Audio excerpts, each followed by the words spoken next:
Meus irmãos, hoje o tema é neopentecostalismo.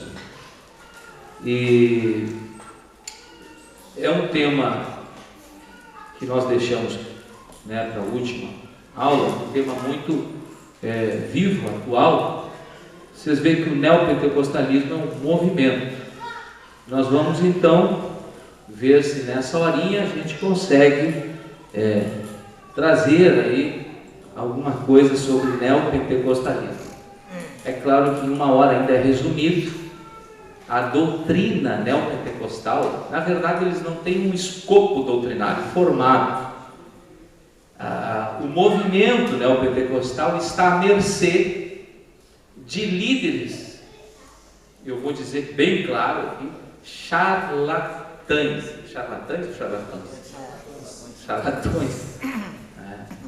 O movimento neopentecostal está à mercê da ideia, do pensamento de líderes.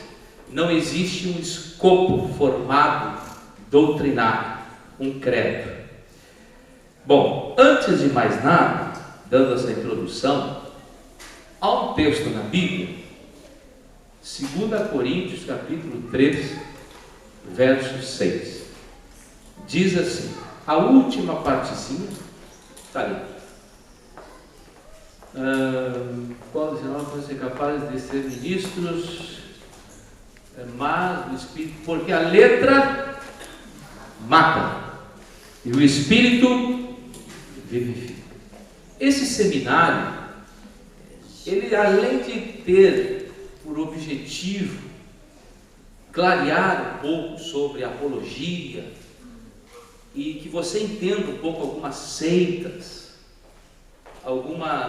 alguns equívocos doutrinários do Evangelho que rondam a nossa vida, que você tenha como se posicionar defendendo a sua fé, ele também desperta você ao estudo.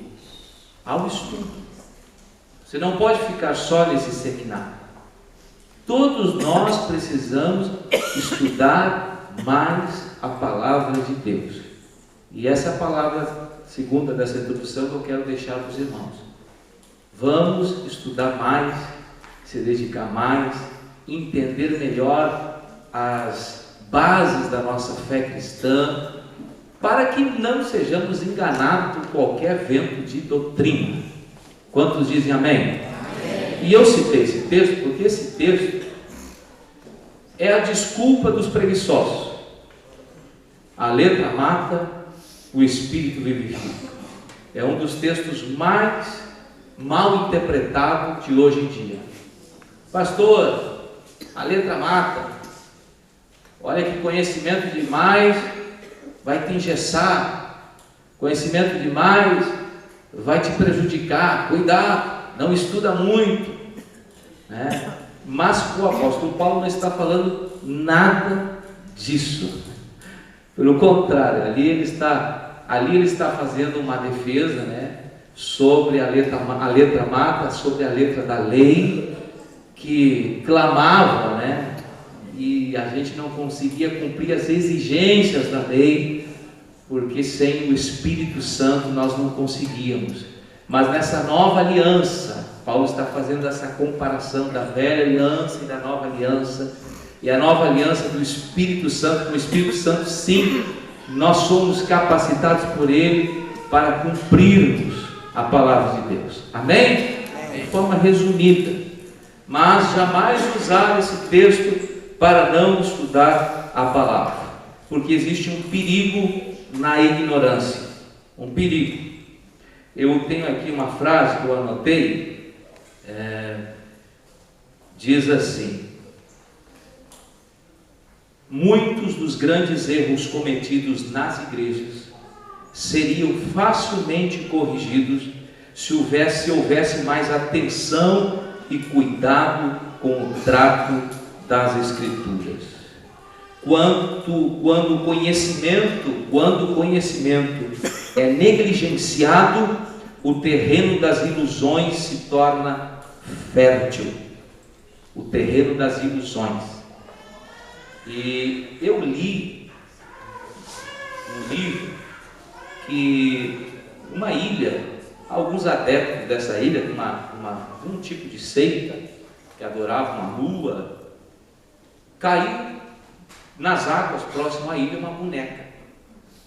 Não sei de onde veio boiando, e era bem numa fase de uma lua o qual eles ali entendiam que a divindade se comunicava com eles. E eles pegaram aquela boneca, uma família, e começou a adorar aquela boneca, né? A entender que aquela boneca veio por uma provisão, por intermédio divino, por alguma coisa, e começaram então a idolatrar aquele objeto.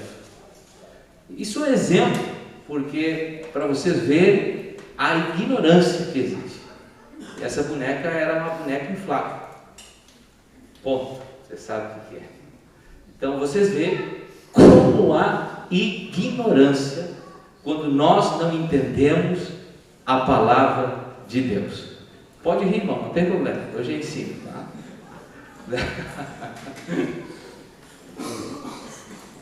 Misericórdia. Então não permita que a preguiça dos negligentes envenene o seu coração. Amém? Amém. Vamos estudar mais? Amém. Você tem Bíblia aí? Compre livros que te ajudarão. É importante, né? Tenha o hábito da leitura, isso também ajuda muito.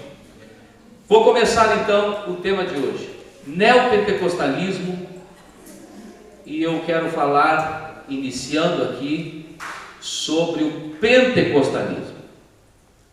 O neopentecostalismo, ou novo pentecostalismo, ele derivou do pentecostalismo. O movimento pentecostal somos nós. A Assembleia de Deus, ela crê na teologia pentecostal. A gente poderia aqui falar muito sobre a teologia pentecostal. Cremos que o movimento pentecostal, a teologia pentecostal, iniciou-se, embora alguns estudiosos, teólogos, ainda não há uma data precisa, né, quando se originou a teologia pentecostal, o movimento pentecostal, mas a sua origem foi lá em Atos 2, no Pentecostes, onde lá os primeiros cristãos receberam o derramamento do Espírito Santo, os cenáculos 120 que foram cheios do Espírito Santo. Então o pentecostalismo, ele sempre foi aberto a essas manifestações de Deus. Depois, nos Estados Unidos, em Los Angeles, muitos de vocês, eu acredito que quem estuda a história aqui da Assembleia de Deus, sabe que lá na Rua Azusa ocorreu o derramamento do Espírito Santo. E o movimento pentecostal chegou no Brasil, e ele é dividido em 3 partes. Quantas partes?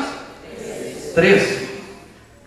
Ou chamado também de 3 ondas. 3 ondas. A primeira onda, ela surgiu em 1910, onda pentecostal, com o surgimento da Igreja Congregação Cristã do Brasil, também no movimento pentecostal. Hoje, essa religião, essa igreja, essa instituição, até no nosso credo, ela é tida, né, como uma seita. Em 1910, a Assembleia de Deus, através dos seus pioneiros, Daniel Berger, Branham Windley, chega em Belém do Pará, e ali se instala o movimento pentecostal, nessa primeira onda. A segunda onda do movimento pentecostal iniciou na década de 50, na década de início de 60, segunda onda. A segunda onda começou ali com a Igreja do Evangelho Quadrangular. Em 55, depois a Igreja do Brasil para Cristo e outras igrejas que se fundamentaram na teologia pentecostal. E a terceira onda do pentecostalismo, que agora já destoa do pentecostalismo clássico, porque o que é o pentecostalismo clássico? é o batismo no Espírito Santo, é a busca pelo Espírito Santo, mas existe uma característica que difere dos neopentecostais, que é uma característica fundamental, que já já nós vamos ver. A terceira onda, na década de 70, surgiu a igreja conhecida Igreja Universal do Reino de Deus, fundada pelo Edir Macedo. Eu falo os nomes claros aqui, né? Porque nós estamos num seminário. Amém, irmãos? Amém. Mais um detalhe: perguntas talvez surjam, mas eu vou pedir para você anotar as perguntas e depois a gente fica aqui, né? Os professores até meia-noite, né? Respondendo, tá? Senão perde o fio da meada. Outro detalhe: eu anotei aqui, eu fiz, redigi, eu vou dar de presente, né? Quem quiser, claro, toda a aula de hoje. São 8 páginas, tá? Então depois a gente dá em PDF, aí, pelo WhatsApp, a gente passa. Mas é bom você anotar algumas coisas importantes que você considerar, que os irmãos consideraram. Então, o movimento neopentecostal surge no Brasil na década de 70, já destoando daquele pentecostalismo clássico, sabe? Já com inovações, já com outras manifestações. E eu disse para vocês, pastor, qual é a característica, a distinção fundamental do pentecostalismo para o neopentecostalismo?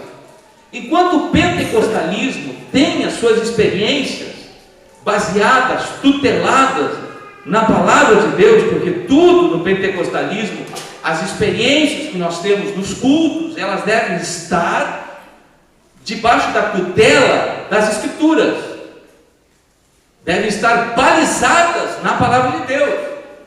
Está na Bíblia? Eu creio. Não está? Não. Já o neopentecostalismo, as experiências dos cultos que ocorrem, não precisam da palavra de Deus, da chancela da palavra de Deus, da autoridade das Escrituras. E esse é o grande problema. Ainda cremos e continuamos e ainda somos pentecostais clássicos. Amém, irmão? É claro que no movimento pentecostal também houve exageros. O próprio Gunnar Wingre, um dos fundadores da Igreja Assembleia de Deus, na sua biografia, se os irmãos lerem, ele desceu em Santa Catarina e estava naquela onda do movimento do Espírito Santo, do batismo do Espírito Santo, do renovo, do falar em línguas. E lá em Santa Catarina ele presenciou algo assim incomum. E ele diz no seu livro que aquilo não tinha nada a ver com o Espírito Santo. Parecia-se mais como baixo espiritismo. A palavra baixo espiritismo é a macumba. Então, o próprio fundador, um dos fundadores pioneiros da Igreja Assembleia de Deus, olhando para um culto. Vocês veem que houve exageros, houve distorções, e ainda hoje há. Volta e meia, vocês devem receber vídeos de movimentos estranhos, de línguas estranhas. Tem cultos, tem liturgias que mais parecem danças, movimentos, profecias, mas que não tem uma liturgia, não tem a explanação, a exposição da palavra de Deus. São apenas oba-oba, pulos, gritos, danças, todo o tempo. Nós damos liberdade ao Espírito Santo, gostamos do mover do Espírito Santo, mas tudo com maturidade, com equilíbrio, com edificação. Mas quando a gente sabe que o Espírito Santo toma uma pessoa, o Espírito Santo enche uma pessoa, a pessoa levanta as mãos, dá glória, isso aí é bom, nós precisamos da liberdade. Agora tem os exageros, e assim teve no movimento pentecostal. E o movimento neopentecostal surge então na década de 70, e aí vem outras denominações: Igreja da Graça, Igreja Mundial, Igreja Renascer. E existe hoje, irmãos, tantas e tantas denominações, que não são nenhuma dessas que eu citei, são igrejas, mas que você frequentar as reuniões, existem práticas neopentecostais dentro dessas igrejas. Pastor, pode na Assembleia de Deus até existir? Pode, irmãos, infelizmente. Às vezes pelo despreparo de um líder, às vezes não toda a teologia neopentecostal, mas alguns pontos. E é por isso que estamos aqui, porque queremos ficar do lado da verdade. Amém, irmãos? Muito bem. Dito isto, qual é a origem do neopentecostalismo? No Brasil, no ano 70, com esta igreja, denominação que eu citei. Mas a origem, ela é antiga lá no século 19, 18, né?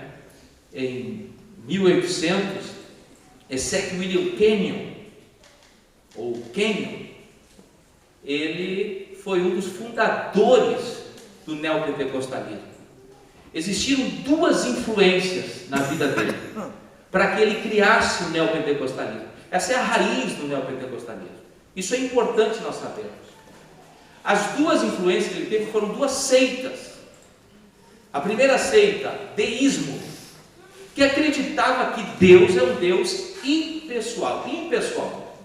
O ser humano não tem como interagir com Deus, se relacionar com Deus. Vocês creem que nós podemos falar com Deus? Você crê que Deus te ouve, irmão? Você crê que você pode ouvir Deus? Pois é, o deísmo não crê nisso.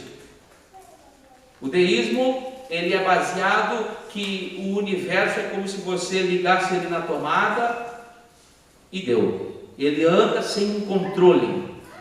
Mas nós cremos que tudo está debaixo do controle de Deus. O deísmo não crê nisso. Então, logo, essa é uma das raízes das heresias do neopentecostalismo. Outra é a ciência cristã. Segunda influência que Kenyon teve, ciência cristã. A ciência cristã, eles não acreditam no sofrimento, na dor.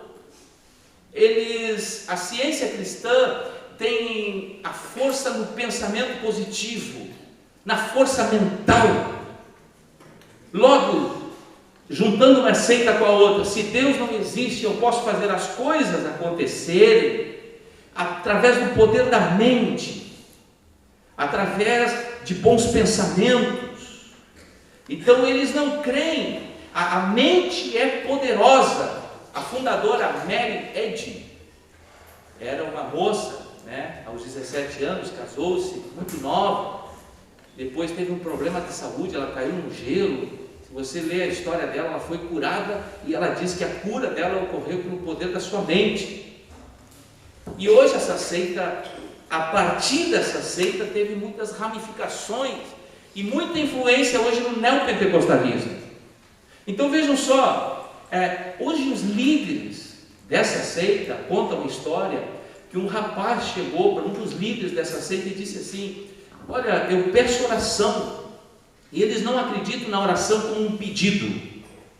Eu vou pedir oração, eu vou pedir a Deus. Não. Eles acreditam na oração como uma imposição a Deus, uma ordem a Deus.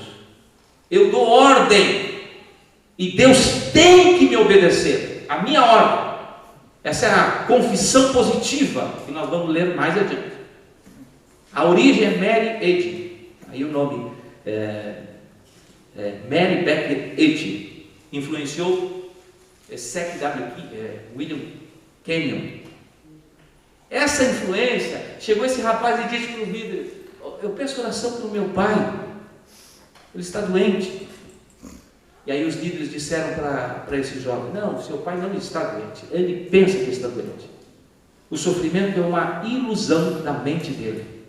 Logo, se ele começar a pensar positivamente, ele vai receber a cura, e ele vai entender que ele não está doente, que não existe sofrimento.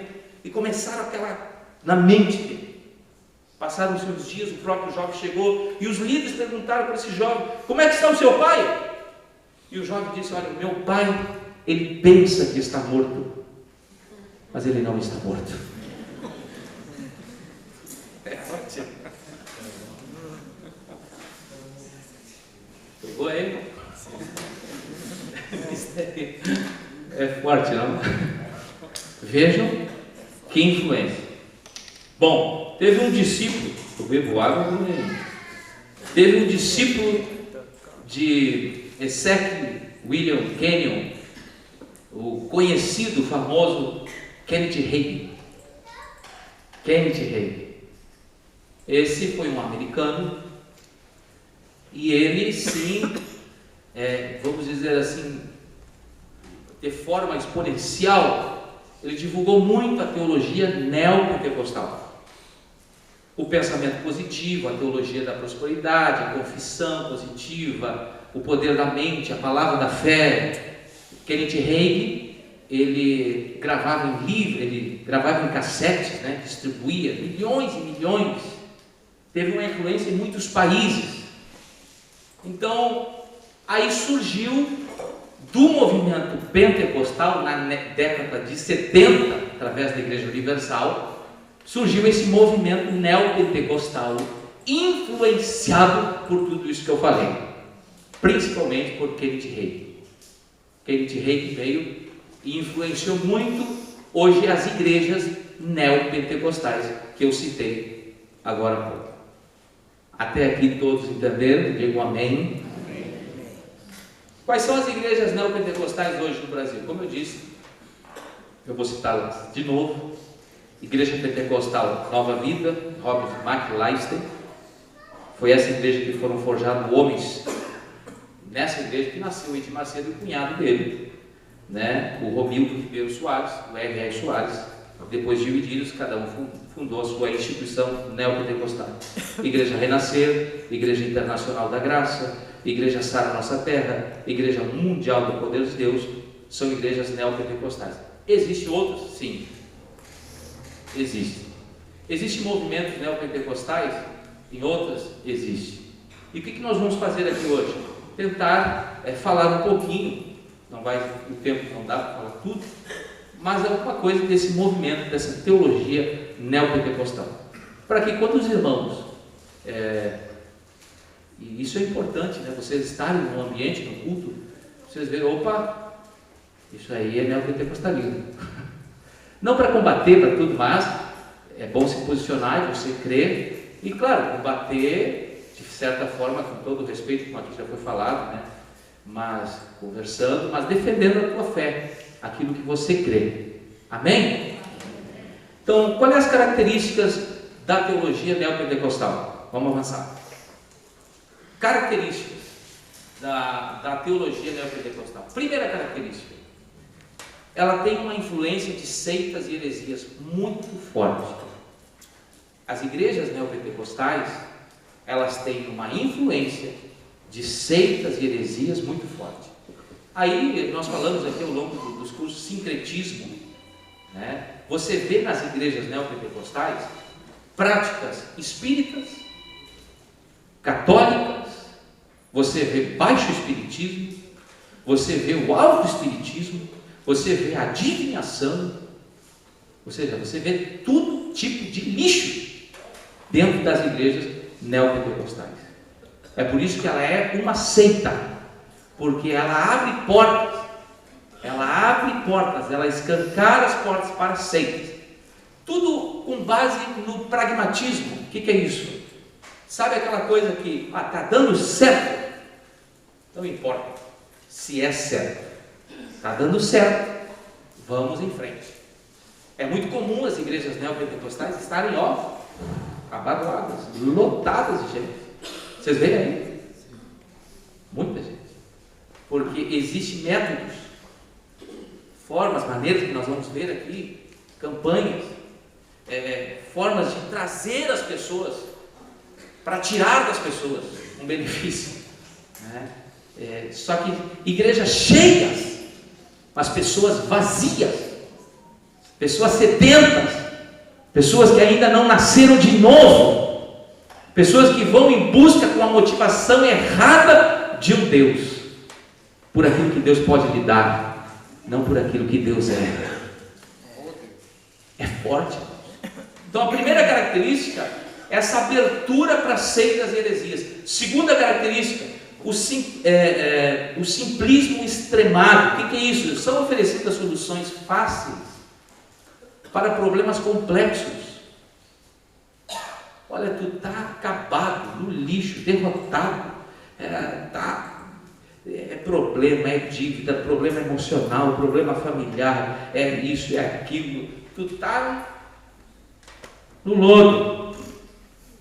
Mas se tu passar no corredor do salto, todos os teus problemas são resolvidos. Se tu passar no túnel ou tocar no manto, então são oferecidas soluções fáceis para problemas complexos, sem respeitar a palavra, disciplinas, sem uma busca de um novo nascimento, sem arrependimento, sem nascer de novo. Sabe, conta, né, em algumas igrejas neopentecostais, que o fim maior que se busca são bênçãos materiais e saúde, é o bem-estar, é o fim maior, não é a salvação da alma. Então, tem aquele pastor, né? Meu irmão, minha irmã, tá? Não falei igual, né?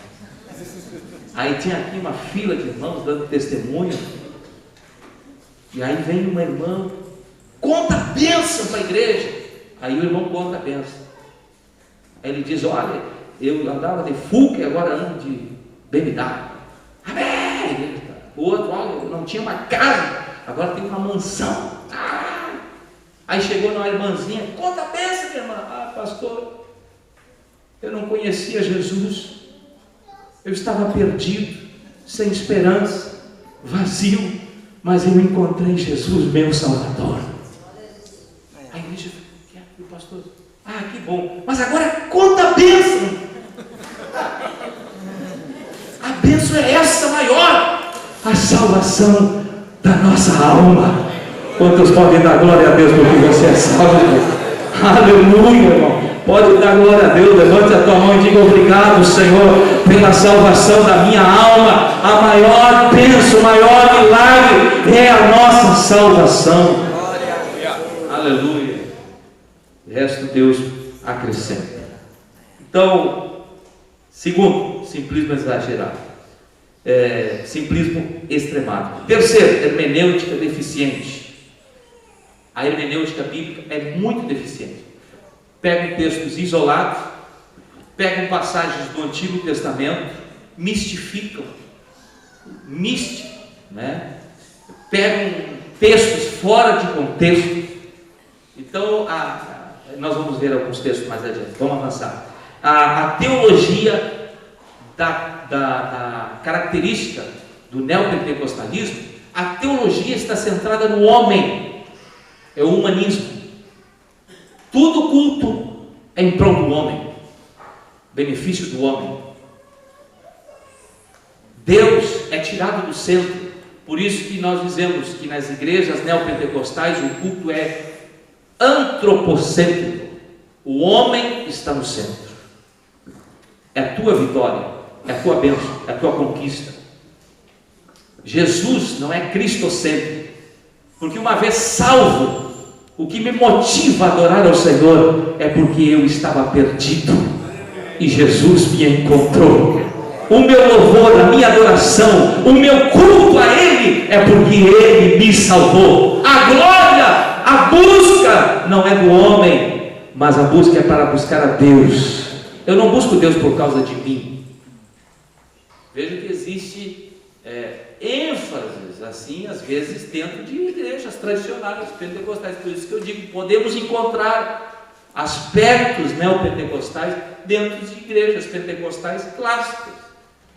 Mas queremos ter uma igreja que viva e ande no caminho, trilhe no caminho da verdade. Amém, irmãos? Teologia centrada no homem, teologia do sentimento, outra característica. Superstição, a palavra significa colocar a confiança mais em ritos, em práticas. As confianças são tiradas de Deus. A fé não está centrada num Deus. Eu não creio em Deus, eu creio no poder da água ungida, eu creio no poder da rosa. Eu creio no poder da caneta que foi ungida.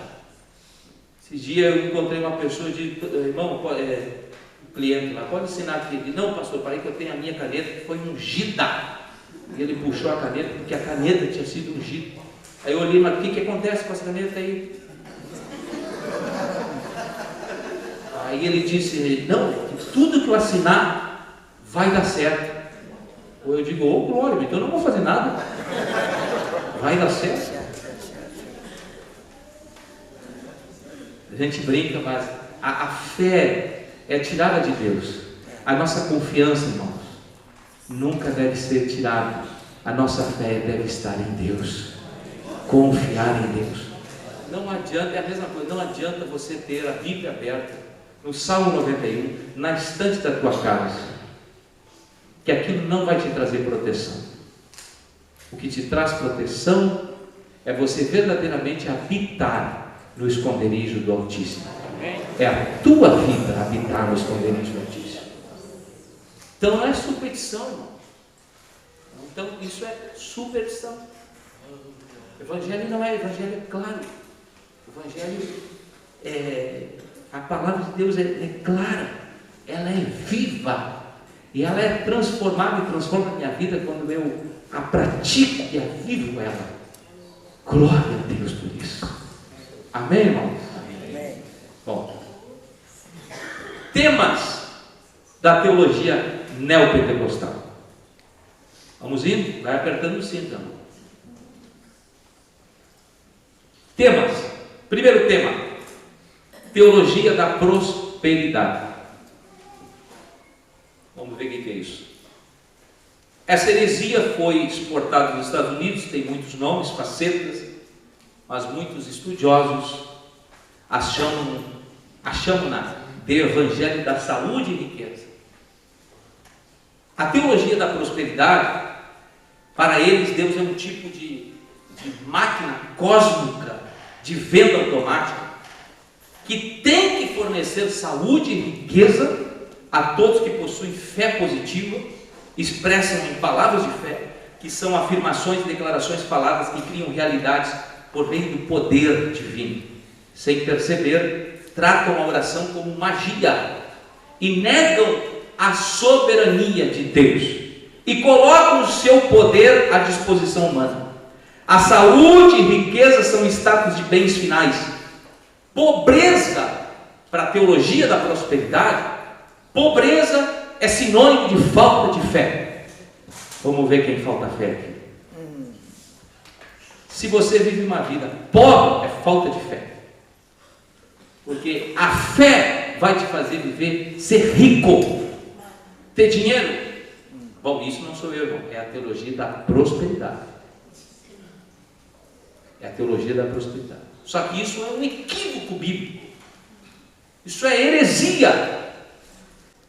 É da vontade de Deus que todos experimentem. E aí, como eu disse para vocês, existem textos que são distorcidos. E um dos textos é João 10,10, né? Jesus veio para dar vida e vida em abundância. A vida abundante ali, eles pegam que se você tem fé, você tem que ter riqueza e saúde. Se você estiver doente, você não tem fé. A teologia da prosperidade prega isso. E como é que fica? Quantas pessoas, irmãos, fiéis que eu conheci, eu conheço, que adoecem e que morrem com doença, é falta de fé? Estar doente é falta de fé? Bom, a teologia da prosperidade do neopentecostalismo diz isso. Quer dizer então, pastor, que Jesus não cura? Não estou dizendo isso. Eu creio que Jesus cura. A ênfase do evangelho da prosperidade está só na cura, na prosperidade. A ênfase não está em outras bênçãos, que são a salvação, o perdão dos pecados, tirar a culpa da tua vida, você ser salvo. O evangelho genuíno, Jesus veio para buscar e salvar o que se havia perdido. Jesus pode curar, sim, pela sua graça, pela sua misericórdia, mas Ele pode não curar. O problema é que a teologia da prosperidade diz que Deus é obrigado a me curar, porque eu tenho fé. Deus não é obrigado a te curar. Ele é soberano. Ele cura se Ele quer. Se Ele não quer, Ele não cura. Mas aí você é derrotado? Não. Quem disse que morte é derrotado?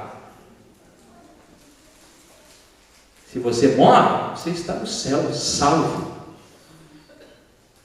A morte não é uma derrota. O viver para mim é Cristo, e morrer é ganho. Esse é o Evangelho de Jesus. Mas sofrer é pecado. Quem diz? Paulo disse a Timóteo: sofre, pois, comigo, como bom soldado de Cristo. O Evangelho não me livra de todos os sofrimentos.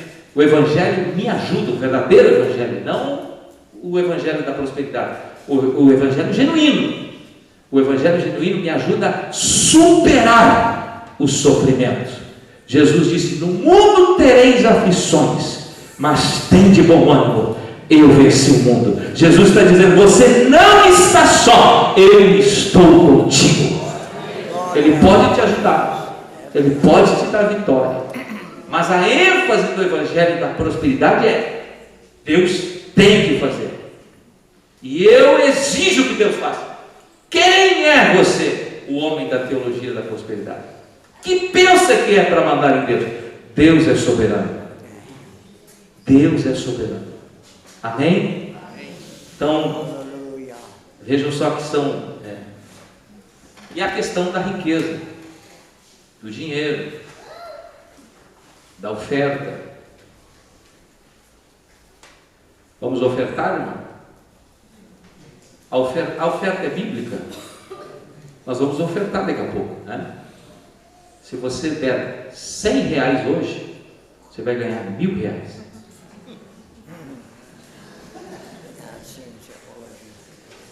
Isso é manipulação da fé.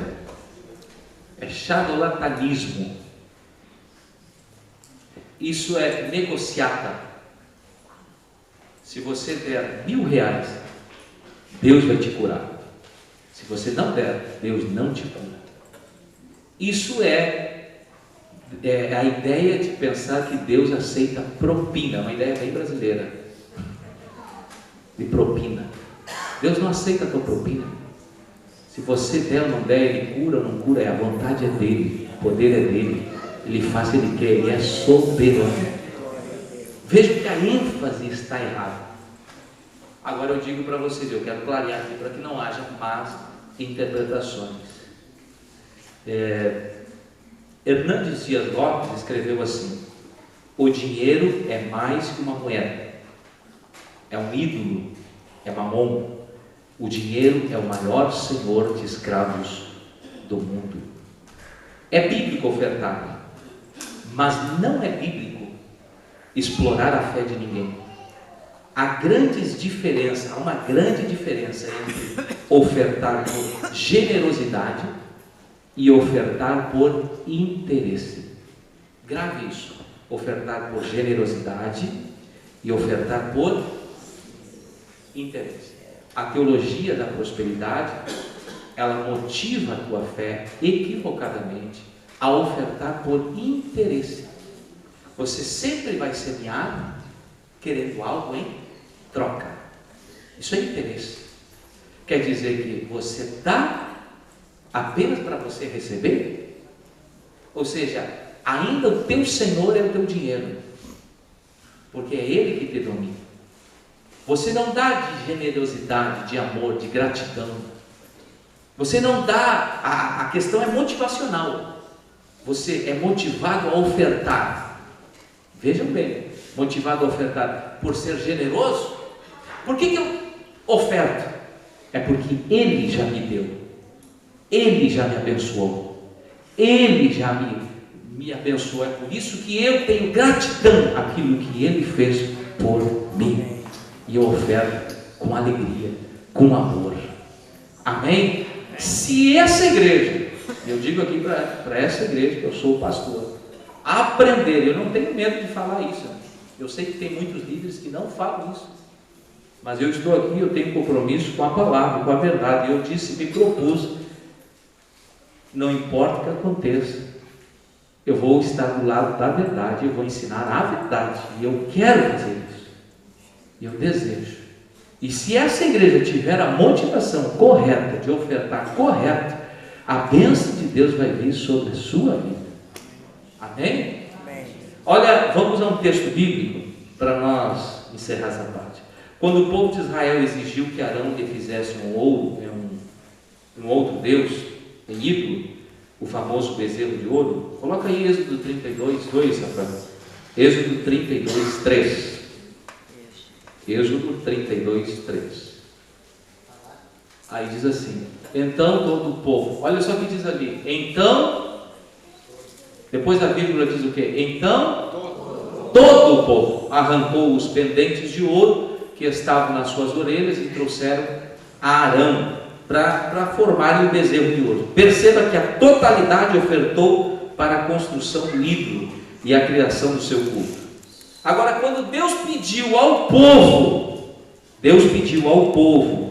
de Israel que ofertasse para a construção do tabernáculo, Êxodo 35, 20, eu acho que é 21, e veio todo o povo a quem o seu coração moveu, e todo aquele cujo espírito voluntariamente o impeliu, e trouxeram oferta alçada ao Senhor para a obra da tenda, do tabernáculo. Aqui não foi todo o povo que ofertou para a construção do tabernáculo.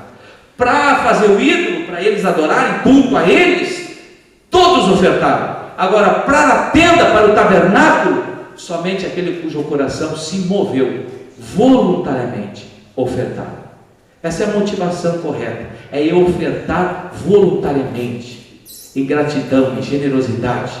E aí o resultado está no capítulo 36, verso 4, 36, verso 4, capítulo 36, só essa partezinha aqui. E vieram todos os sábios e fizeram toda a obra do santuário, cada um a obra que fazia, verso 5, e falaram a Moisés dizendo: o povo traz muito mais do que basta para o serviço da obra que o Senhor ordenou se fizesse. Olha que bênção, irmão.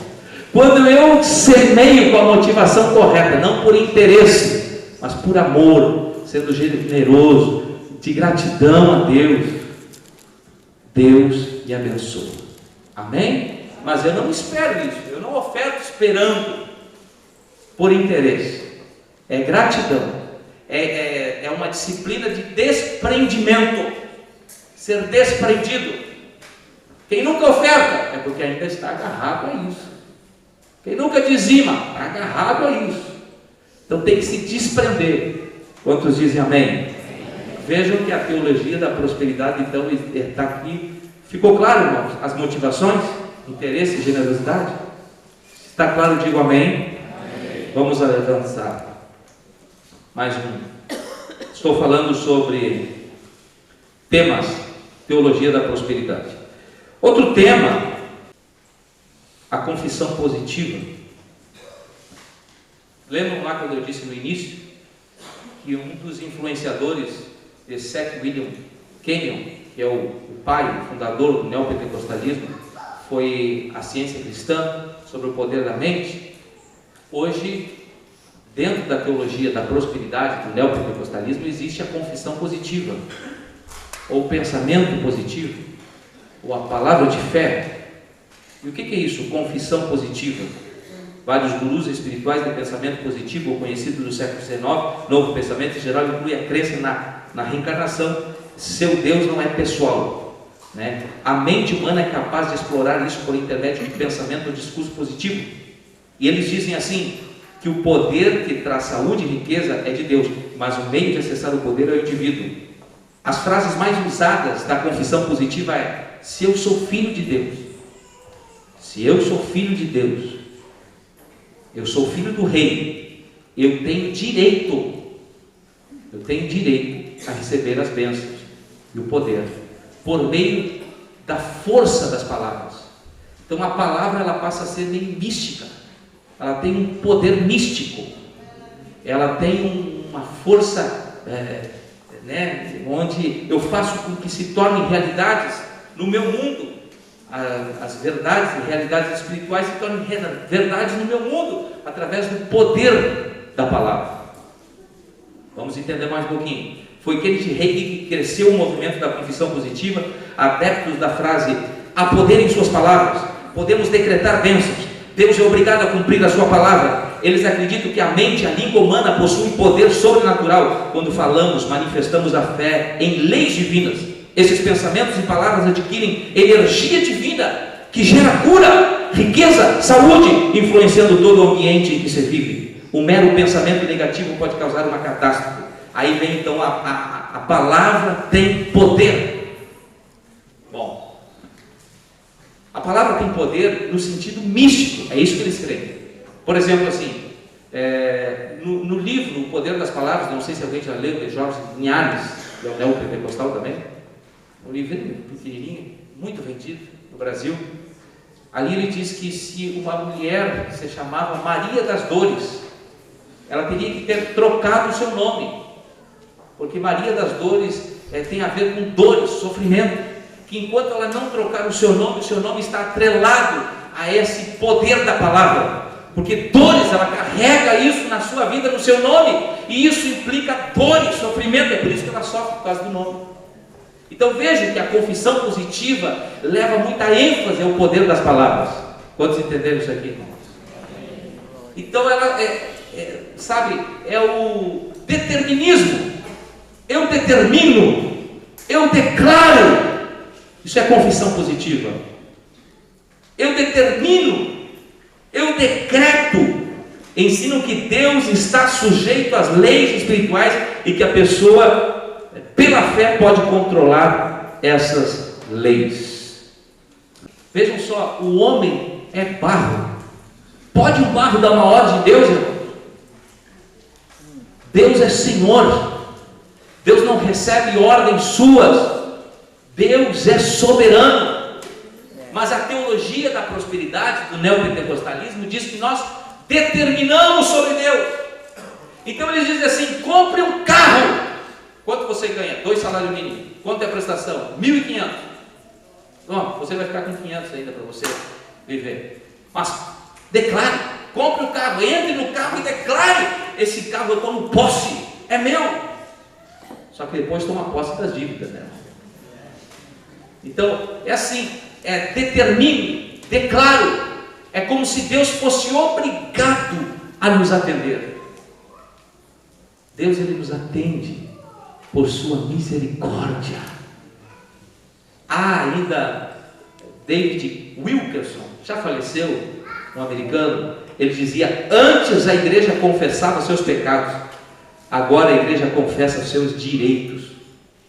A igreja não tem direitos. Nós somos pó, miseráveis, pecador, carecemos da graça do Senhor, do perdão dele. Ele age se Ele quer. Ele é soberano. Vocês entenderam a diferença? Então é brutal a diferença, muito grande. Tem outro texto que está aqui, depois vocês lerem, não dá tempo de ler agora, Isaías 40, 12 a 26. Então a mentalidade do comando sobre Deus, do comando sobre Deus, é um vírus que se espalhou no Brasil pela infecção das teologias da confissão positiva, dos seus gurus Kenneth Hagin, Benny Hinn. Dizem eles que você pode adquirir tudo o que você quiser, porque você é filho de Deus. Deus é todo poderoso, então é lógico, você tem poder. Determine. Use a oração da fé de Tiago 5,15. A oração da fé curará o doente. A oração da fé ali não é confissão positiva. A oração da fé ali é dependência do Deus. É você orar dizendo: Senhor, eu dependo de Ti, Senhor, pela Sua graça e misericórdia. Isso é fé, é dependência em Deus. Fé não é mandar em Deus. Fé não é um meio de você fazer tudo o que você quer. Usar a tua fé para que Deus faça tudo o que você quer. Tem coisas que Deus não vai fazer na tua vida. Tem coisas que você vai pedir e Deus vai dizer não, porque Ele é soberano e Ele sabe o que é melhor para você. Ele está no controle. Quantos podem dar glória a Deus porque Ele está no controle? Aleluia. Então, essa ideia da confissão positiva, ele diz: encoste Deus na parede. Não sei se alguém já ouviu essa frase. Determine, encoste Deus na parede. Exija as suas promessas. Deus é obrigado a te obedecer. Deus não faz porque você não fala. Fale que as coisas acontecem. Declare isso. Isso é confissão positiva. Isso não é fé. Fé é depender. Outra coisa que confunde em textos bíblicos, porque ali mesmo, em Mateus, quando Jesus ensina a orar, e a oração modelo, na oração modelo Jesus disse: seja feita a tua vontade. A oração nunca é uma ordem, é um pedido. E na oração a gente diz: Senhor, seja feita a tua vontade. Mas a confissão positiva não ora assim: seja feita a tua vontade. A confissão positiva é: Senhor, faça o que eu quero, é minha vontade. Vejam a diferença? Agora tem gente que vai orar bem. Glória a Deus. Vai orar segundo Jesus nos ensinou. Senhor, seja feita a tua vontade. Senhor, tu sabes o que é melhor. Senhor, se tu curar, amém. Mas se tu não curar, me dá graça, me dá força para superar. Mas eu sei que eu estou nas tuas mãos, Senhor. Tu sabes o que é o melhor para mim. Tu estás me ensinando. A tua vontade seja feita. Esse é o Evangelho de mim. Então, o próprio Salomão disse em 2 Crônicas 6,18, Salomão disse: será possível que Deus habite em terra dos homens? Será possível que Deus habite quando Ele construiu o templo? Deus habitou no templo, olha, por sua graça, por sua misericórdia. Porque Deus, olha o que Salomão fala, 2 Crônicas 6,18, a respeito de Deus. Ele disse: será possível que Salomão havia acabado de construir um templo fabuloso e mesmo assim sabia que Deus estava ali por imensa graça? Como pode um mísero ser humano, frágil, pequeno, inconstante, pecador, encoste Deus na parede? O evangelicalismo que eu determinei é um defeito colateral da mentalidade consumista exacerbada. Aí está: e pôs-se em pé perante o altar do Senhor, defronte de toda a congregação de Israel, e estendeu as suas mãos. Mas verdadeiramente habitará Deus com os homens na terra? Eis que o céu e o céu dos céus não te podem conter, quanto menos esta casa que tenho edificado. O céu dos céus não pode conter Deus. Nosso Deus é grande, nosso Deus é soberano, Deus é poderoso. Quando Deus falou com Jó, no capítulo 38 a 40, que Jó estava ali, e até os teólogos, a teologia da prosperidade tenta encontrar até hoje um pecado em Jó, porque eles querem. Como que Jó sofreu daquele jeito sem pecado? Não tem como. Chegou o Salmo 103:14. Ah, obrigado. Como pode Jó ter sofrido daquele jeito e não ter pecado? Então a teologia da prosperidade tenta encontrar um defeito, um pecado em Jó, para acusar a Jó. Mas Jó, no capítulo 38 a 40, que Deus faz perguntas para ele, existe ali eu acho que 30, não vou citar agora, senão eu vou errar. Mas Jó coloca a mão na boca, como dizendo assim: meu Deus, que grandeza. Até no 42, no verso 5, ele diz: Senhor, eu te conhecia de ouvir falar, mas agora os meus olhos te veem. Aleluia. Tu és grande, tu és imensurável, tu és santo, tu és todo poderoso. Aleluia. Deus é grande. Nós somos pó pequenos. Como podemos dar ordem a um Deus tão grande? Nós temos que confiar na sua soberania. Amém? Aí está, ó. Pois Ele conhece a nossa estrutura, lembra-te de que somos pó. Nós somos pó. Obrigado. Até que achou, não? Glória a Deus. Não julgueis. Aqui eu vou pular. Então, a teologia da prosperidade tem a ver com essas vertentes que eu falei. Também usam textos equivocadamente. Tem outras manifestações, como profetize ao seu irmão.